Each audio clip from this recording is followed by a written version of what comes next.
Chapter 9. Jesus stepped into a boat, crossed over, and came to his own town.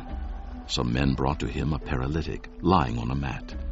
When Jesus saw their faith, he said to the paralytic, "Take heart, son. Your sins are forgiven." At this, some of the teachers of the law said to themselves, "This fellow is blaspheming." Knowing their thoughts, Jesus said, "Why do you entertain evil thoughts in your hearts? Which is easier, to say, 'Your sins are forgiven,' or to say, 'Get up and walk'? But so that you may know that the Son of Man has authority on earth to forgive sins." Then he said to the paralytic, "Get up, take your mat, and go home." And the man got up and went home. When the crowd saw this, they were filled with awe, and they praised God who had given such authority to men. As Jesus went on from there, he saw a man named Matthew sitting at the tax collector's booth. "Follow me," he told him, and Matthew got up and followed him.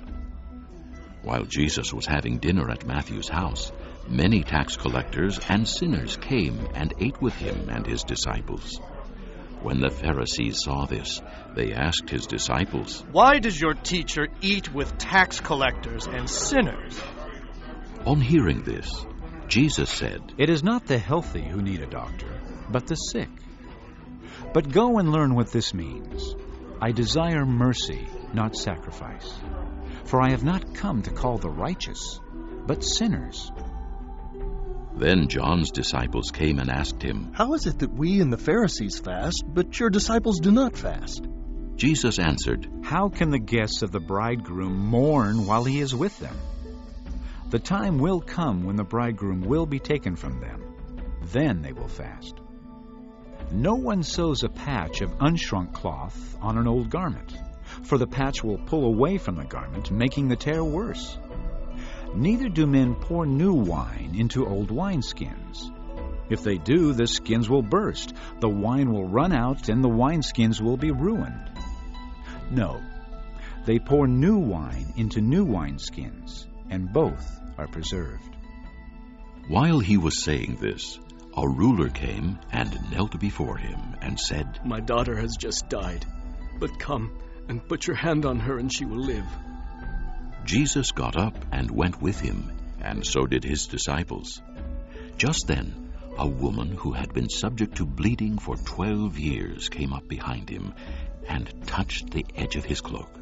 She said to herself, "If I only touch his cloak, I will be healed." Jesus turned and saw her. "Take heart, daughter," he said, "your faith has healed you." and the woman was healed from that moment.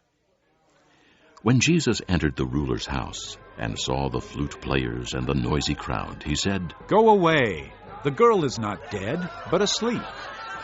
But they laughed at him. After the crowd had been put outside, he went in and took the girl by the hand, and she got up. News of this spread through all that region. As Jesus went on from there, 2 blind men followed him, calling out, "Have mercy on us, Son of David!" When he had gone indoors, the blind men came to him, and he asked them, "Do you believe that I am able to do this?" "Yes, Lord," they replied. Then he touched their eyes and said, "According to your faith will it be done to you." and their sight was restored. Jesus warned them sternly. "See that no one knows about this." But they went out and spread the news about him all over that region.